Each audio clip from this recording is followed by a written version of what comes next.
Welcome to our YouTube channel offshore classes. Friends, जैसा कि आप सब जानते हैं कि ये हमारा डेली 9 PM पे upcoming JKSSB junior engineer civil का जो एग्जाम है उसके लिए हमारा यहाँ पर प्रैक्टिस सेशन रहता है। इस सेशन में अभी तक हमने सर्वेइंग और हाईवे इंजीनियरिंग से रिलेटेड कुछ सेशन रखे थे और करंटली हमारा जो सेशन चल रहा है वो हमारा स्ट्रेंथ ऑफ मटेरियल्स पे चल रहा है। लास्ट कुछ सेशन में हमने शेयर फोर्स और बैंडिंग मोमेंट के बेस पे कुछ क्वेश्चन किए थे और आज की ये जो टॉपिक है ये हमने रखा है प्रॉपर्टीज ऑफ मटेरियल्स के ऊपर। तो चलिए स्टार्ट करते हैं हम आज की video. Question number 1 is the percentage elongation of the piece under tension indicate its. अगर किसी पीस में कोई मतलब आप पीस मान लें, ठीक है, तो उसमें अगर परसेंटेज एलोंगेशन हो रहा है अंडर लेकिन टेंशन, ये यहाँ पर इंपॉर्टेंट है, टेंशन की बात हो रही है, अंडर टेंशन की बात हो रही है, तो उसमें आप बता दीजिए कि क्या ये क्या इंडिकेट कर देता है। ठीक है, क्या ये ब्रिटलनेस इंडिकेट करता है? नहीं, बिल्कुल भी नहीं। Malleability no, stiffness no. तो यहाँ पर क्या होता है कि अगर हम टेंशन अप्लाई कर रहे हैं, जो परसेंटेज एलोंगेशन हो रहा है किसी पीस में, तो उसको हम डक्टिलिटी कह सकते हैं। ठीक है, तो वो डक्टिलिटी शो करता है। नेक्स्ट पे चलते हैं। सिंपल सा क्वेश्चन था ये, Hooke's law is valid up to.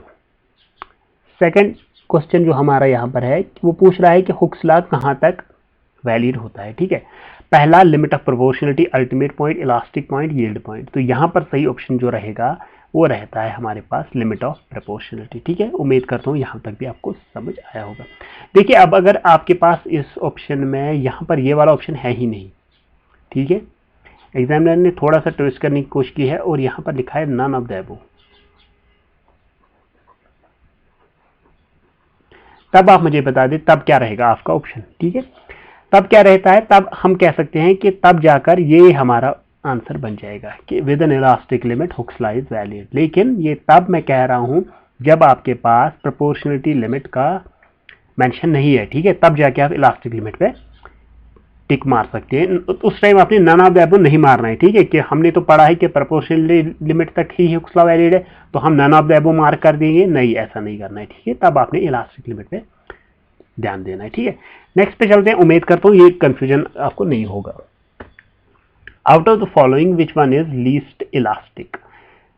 जो नीचे मटेरियल्स दिए गए हैं इनमें से हमें बता दीजिए कि लीस्ट इलास्टिक कौन है। देखिए, पहली बात यहाँ पर क्या पहचानिए, पहली बात यहाँ पर पहचानिए कि इलास्टिक कौन है। ठीक है, उसके बाद आपके क्वेश्चन में यहाँ पर ये देखना है कि लीस्ट का बोला है, सबसे कम इलास्टिक कौन है। ठीक है, यहां पर अगर आप बता दें इलास्टिक यानी कि इलास्टिसिटी हमें देखनी है। अगर सिंपल टर्म्स में बता दूं तो इलास्टिसिटी क्या होती है? इलास्टिसिटी होती है resistance to deformation. Simple definition यही है इसकी, रेजिस्टेंस लिख लेते हैं टू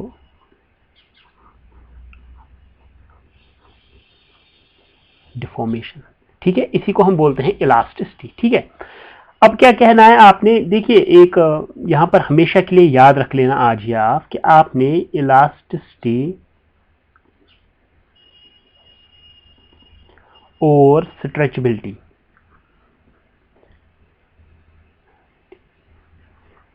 स्पेलिंग इधर उधर हो सकती है, उस पर ध्यान नहीं देना।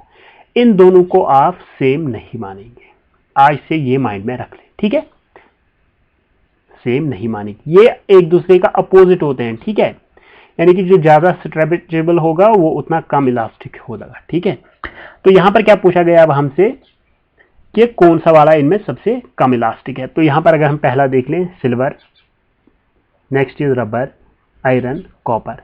तो सबसे कम इलास्टिक यानी सबसे कम रेजिस्टेंस कौन शो करेगा?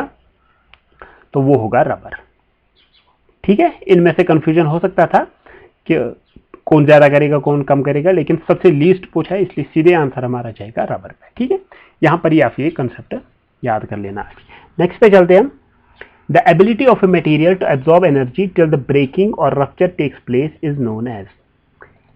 पूछ रहे हैं हमसे कि अगर किसी मटेरियल में ब्रेकिंग आ रहा है, ठीक है, ब्रेकिंग तक, उसके ब्रेकिंग या रप्चर तक जो उसकी एबिलिटी है कि वो सारी एनर्जी एब्जॉर्ब कर रहा है, उसको हम क्या बोलते हैं? उस एबिलिटी को क्या बोलते हैं जिससे वो सारी एनर्जी एब्जॉर्ब कर रहा है? ठीक है, तो उसको हम क्या बोलते हैं? उसको हम बोलते हैं टफनेस। फाइन, आई होप इतना आपको पता होगा कि टफनेस हम बोलते हैं इसको, ठीक है। अगर हार्डनेस की बात करते हैं तो हार्डनेस बता दें थोड़ा सा हम। हार्डनेस क्या होता है? हार्डनेस होता है रेजिस्टेंस अगेंस्ट, किसके against? Resistance, resistance against abrasion. Fine, abrasion, या आप मान ले वियर टियर, ठीक है, या आप मान ले स्क्रैचिंग, ठीक है। इसके अगेंस्ट जो रेजिस्टेंस ये दिखाता ना उसको हम बोलते हैं हार्डनेस। लेकिन पूछा गया है कि यहां पर टफनेस में क्या आएगा? टफनेस में आएगा कंसेप्ट ऑफ इंपैक्ट एनर्जी, ठीक है। इंपैक्ट एनर्जी का कंसेप्ट यहां पर आ जाएगा। तो जैसे ही वो एनर्जी लगेगी तो वो मटेरियल सारा क्या करता है, कोशिश कि वो सारी वो एनर्जी जो है एब्जॉर्ब कर दे। उसी प्रॉपर्टी को या उसी एबिलिटी को हम बोलते हैं कि इसको इसकी टफनेस होगी, ठीक है। उम्मीद करता हूं समझ आया होगा। नेक्स्ट पे चलते हैं हम। The property of a material by which it allows permanent deformation under a load which is not recovered after removal of load is.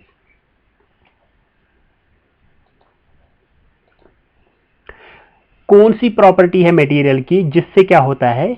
It shows permanent deformation, कि जिसके कारण इसमें क्या आ जाती है? परमानेंट डिफॉर्मेशन आ जाती है, ठीक है। एक ऐसे लोड के कारण which is not recovered after removal of load. जैसे आप लोड रिमूव भी करेंगे ना तो उसके बाद उसमें क्या हो जाएगी? परमानेंट डिफॉर्मेशन आ जाएगी, ठीक है। उसको हम क्या बोलते हैं, ठीक है। पहली क्या कहा इसने कि इलास्टिसिटी नहीं, ठीक है। इलास्टिसिटी अभी हमने डिफाइन किया लास्ट इसमें क्वेश्चन में। पहले मेरा पेन टैब ये मुझे गायब हो जाता है कभी कभी, ठीक है। तो ये इलास्टिसिटी नहीं, brittleness no, ductility no, plasticity is the answer, ठीक है। प्लास्टिक में क्या करते हैं? अगर हम लोड रिमूव भी कर दे तब वो वापस नहीं आएगा, ठीक है। ये होता है इसमें नॉट रिकवर्ड, ठीक है। कंफ्यूज नहीं होना है, नॉट रिकवर्ड लिखा है। कमेंट मत करना कि आपने गलत कहा, ये यहां पर पहचान लो। नेक्स्ट पे चलते हैं हम। In a tensile test when the material is stress beyond elastic limit the tensile strain dash dash dash as compare to the stress. पूछ रहे हैं हमसे क्या जब टेंसाइल टेस्ट हो रहा है, ठीक है, एक मटेरियल पे आपने स्ट्रेस अप्लाई किया लेकिन इलास्टिक लिमिट से ज्यादा, ठीक है, इलास्टिक लिमिट से ज्यादा आपने स्ट्रेस अप्लाई किया, तब क्या होगा? टेंसाइल स्ट्रेन और स्ट्रेस को आपने कंपेयर करना है, ठीक है। वो बढ़ेगा या कम हो जाएगा, ठीक है। स्ट्रेन का पूछा है हमसे। अगर हम बना लें, थोड़ा सा ग्राफ बना लें, रफ ग्राफ है, ठीक है, ऐसे, उसके बाद ऐसे, उसके बाद ऐसे ऐसे और उसके बाद ऐसे, ठीक है। ऐसा ही होता है स्ट्रेस स्ट्रेन कर्व। अब क्या होता है कि यहां से आप मुझे बता दें पहले कि एक्स एक्सिस से कौन सा होता है और वाई एक्सिस से कौन सा होता है। एक्स एक्सिस से हमेशा जो होता है वो स्ट्रेन होता है, फाइन, और वाई एक्सिस से हमेशा क्या होता है? स्ट्रेस होता है, ठीक है। अब स्ट्रेन क्यों होता है एक्स एक्सिस से? क्योंकि ये इंडिपेंडेंट क्वांटिटी है, ठीक है, इसीलिए इसको एक्स एक्सिस पे प्लॉट करते हैं। और ये जो यहां पर स्ट्रेस है ये डिपेंडेंट क्वांटिटी है, डिपेंडेंट है स्ट्रेन के ऊपर, इसलिए इसको वाई एक्सिस में हम प्लॉट करते हैं, ठीक है। ये आपने पता होना चाहिए था आपको। तो यहां पर क्या पूछ रहा है आप हमसे? देखिए द टेंसाइल, अच्छा, अगर अब आपने इलास्टिक लिमिट को पार कर लिया, इलास्टिक लिमिट से आगे चले गए, तो कौन सा? ये वाला जोन आया, ये वाला जोन आया, इलास्टिक लिमिट से आगे ये वाला जोन आता है। अब पूछ रहा है टेंसाइल स्ट्रेन और स्ट्रेस को कंपेयर कीजिए। देखिए टेंसाइल स्ट्रेस, ये अगर मैं स्ट्रेस बढ़ा रहा हूं, स्ट्रेस यहां पर देखिए इस पॉइंट पर कितना है स्ट्रेस और इस पॉइंट पे कितना है स्ट्रेस, सेम स्ट्रेस है, स्ट्रेस चेंज नहीं हुआ, ठीक है। तो टेंसाइल स्ट्रेन को क्या हुआ? स्ट्रेन तो बढ़ रहा है, ठीक है, स्ट्रेन ऐसे चल रहा है ना, तो स्ट्रेन यहां पर कुछ था, यहां पर कुछ था, यानी कि स्ट्रेन बढ़ रहा है। तो पहली बात जो होगा वो इंक्रीज होना चाहिए स्ट्रेन। तो ये इंक्रीज मुझे यहां पर दिखा और इंक्रीज मुझे यहां पर दिखा, तो ये वाला ऑप्शन मैं रॉन्ग मार्क कर लूं, ये रॉन्ग मार्क कर लूं। अब इंक्रीज स्लोली हो सकता है, ठीक है, स्लोली हो सकता है, लेकिन ये क्या कह रहा है हमसे कि आप कंपेयर कीजिए ना स्ट्रेस के साथ, स्ट्रेस के कंपैरिजन में क्या ये स्लोली इंक्रीज हो रहा है? नहीं, इट इंक्रीजेस मोर क्विकली, ठीक है। उम्मीद करता हूं ये आपको समझ आया होगा। इंक्रीज हो रहा है, स्लोली भी कह सकते हैं हम, लेकिन जब इसने कहा कि आप कंपेयर कीजिए स्ट्रेस के साथ, अगर कंपैरिजन करने बैठे तब ये स्लोली नहीं इंक्रीज हो रहा है, तब ये क्विकली इंक्रीज हो रहा है, ठीक है। नेक्स्ट पे चलते हैं। The property of a material by which it can be rolled into thin sheets is called. वो कौन सी प्रॉपर्टी है एक मटेरियल की जिसके कारण उसको हम शीट्स में या थिन शीट्स में रोल कर सकते हैं। ठीक है, तो उसको हम क्या बोलते हैं, उसको हम बोलते हैं मैलेबिलिटी। फाइन, ये आपको पता ही होता। अगर यहां पर थिन शीट्स की जगह ये पूछता है कि वायर्स में, तब क्या होता, तब होता हमारे पास डक्टिलिटी। फाइन, नेक्स्ट पे चलते हैं हम। The stress strain curve for an ideally plastic material is. अगर आपके पास आइडियली प्लास्टिक मटेरियल है तो उसकी स्ट्रेस स्ट्रेन कर्व हमें बता दीजिए कि कैसी है। ठीक है, देखिए मैं ऑप्शंस पहले आपको दिखा दूं। ऑप्शंस पे कर्व बनानी पड़ेगी मुझे। अब यहां से एज्यूम कर लेना, एज्यूम क्या करना है, पता ही आपको यहां से स्ट्रेन लग रहा है और यहां से स्ट्रेस लग रहा है। ठीक है, पहली कर्व जो ऑप्शन ए है वो ऐसे है और फिर ऐसे। फाइन, ये ऑप्शन नंबर ए हो गया। ऑप्शन नंबर बी आप देख लीजिए। ऑप्शन नंबर बी ऐसे फिर ऐसे। ठीक है, अब मैं यहां से बनाऊंगा नहीं स्ट्रेस, यहां से स्ट्रेस, यहां से खुद समझ लेना। थर्ड वन ऐसे और ऐसे और ये एक्स के पैरेलल। फोर्थ वन इज ऐसे और ये ऐसे जा रहा है, फिर ऐसे जा रहा है, फिर ऐसे जा रहा है। ठीक है, ये हो गया डी ऑप्शन। अब आप बता दें कि चार में से कौन सा ऑप्शन सही रहेगा। ठीक है, मैं आपको थोड़ा सा यहाँ पर जो है ये कर्व समझा देता हूँ, ये कैसी कैसी कर्व होती है हमारे पास। नंबर वन कर्व जो है, अगर हमारे पास ऐसी कर्व है, यहां से स्ट्रेन लग रहा है और यहां से स्ट्रेस लग रहा है। अगर हमारी कर्व एक्स एक्सिस के अलोंग है, ये वाली ही कर्व है हमारी, ठीक है, ऐसी ही कर्व जा रही है, तो इसको हम बोलते हैं कि इसमें तो स्ट्रेन ही स्ट्रेन आ रहा है, स्ट्रेस है ही नहीं, फिर भी स्ट्रेन आ रहा है। ठीक है, तो इसको हम बोलेंगे आइडियल फ्लूइड की कर्व। ठीक है, ये आइडियल फ्लूइड को रिप्रेजेंट करेगी। ठीक है, अब अगर हमारे पास ऐसी कर्व होती, यहां से एक्स के कारण ये और ये सिग्मा हो गया, यहां से कर्व हमारी यहां से जा रही है, वाई एक्सिस से जा रही है। ठीक है, यानी कि स्ट्रेन हो ही नहीं रहा है, सिंपली क्या हो रहा है, जितना आप स्ट्रेस इंक्रीज कीजिए स्ट्रेन हो ही नहीं रहा है, तो इसको हम बोलेंगे आइडियल कौन सा, सॉलिड। ठीक है, क्योंकि स्ट्रेन आ ही नहीं रहा है। आइडियल स्ट्रेन कहें, सॉलिड कहें या रिजिड बॉडी कहें। ठीक है, फाइन, ये हो गए दो कर्व।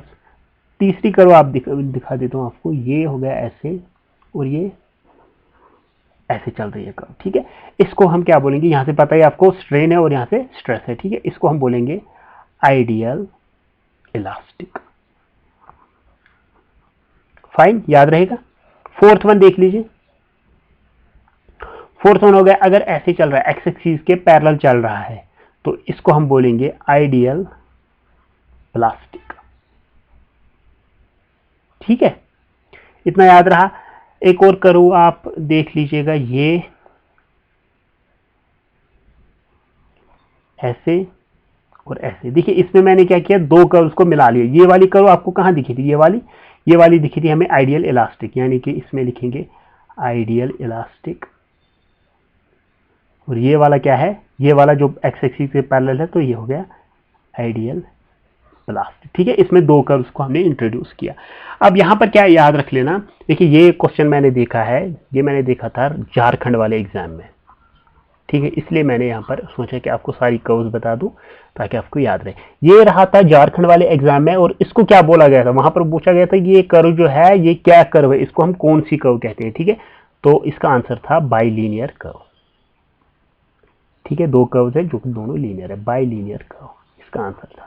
ठीक है, ये झारखंड में पूछा गया था, याद रख लेना। फाइन, नेक्स्ट पे चलते हैं हम।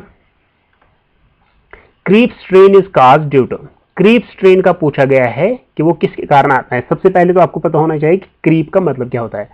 ठीक है, क्रीप हो गया it's related with long term. ठीक है, जब आपको ये समझ आ गया कि क्रीप का मतलब याद आ गया आपको, क्रीप का मतलब लॉन्ग टर्म स्ट्रेन, तो ये किसके कारण आएगा, ये डेड लोड के कारण आएगा जो लॉन्ग टर्म के लिए लग रहे हैं। ठीक है, इतना सिंपल इसको हम बना सकते हैं। नेक्स्ट पे चलते हैं हम। Which of the following is a relatively ductile material, हमें बता दीजिए कि इनमें से सबसे डक्टाइल मटेरियल कौन है। रिलेटिवली डक्टाइल मटेरियल का पूछा गया है। ठीक है, पहला वाला तो है high carbon steel. High carbon steel में अगर हम देख लें, एक सेकंड, मेरा ये पेन जाता है कहीं। हाई कार्बन स्टील, इसको हम क्या कह सकते हैं, हम दूसरा नाम इसका क्या होता है, कास्ट आयरन, ठीक है, हाई कार्बन स्टील कहिए, कास्ट आयरन कहिए। तो ये वाला क्या होता है, ये होता है हमारे पास ब्रिटल, ठीक है। अगर किसी को कंफ्यूजन है कि क्यों ब्रिटल है तो वो आरसीसी पे अपना काम करे, आरसी में इसकी कर्व बना ले, वो कैसे बनती है वो उसको हम वहां से एग्जामिन करके उसको याद आ जाएगा, ठीक है। या आप सिंपली याद रख सके कि जितना कार्बन का कंटेंट ज्यादा होगा तो उतनी उसमें ब्रिटलनेस ज्यादा हो जाएगी, ठीक है, ये भी आप याद रख सकते हैं। Next is bronze, bronze is also brittle, ठीक है। माइल्ड स्टील, माइल्ड स्टील हमारा आता है डक्टाइल में। And the fourth one is cast iron, cast iron is, cast iron का हम कहेंगे कि ये भी हमारे पास ब्रिटल ही है,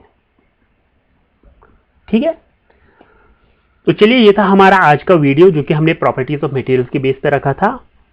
तो अगर आपको गाइस ये वीडियो अच्छी लगी तो इस वीडियो को लाइक कीजिए प्लीज़ यार, इसको लाइक कीजिए आप, वरना मैं बहुत डिमोटिवेट होता हूँ जब बहुत कम लाइक्स और व्यूज आते हैं, तो मैं बहुत डिमोटिवेट होता हूँ। तो मेरी मोटिवेशन बनाने के लिए आपको इस वीडियो को लाइक करना पड़ेगा और हमारे चैनल को सब्सक्राइब भी कीजिए। चलिए तो मिलते हैं नेक्स्ट वीडियो में, तब तक के लिए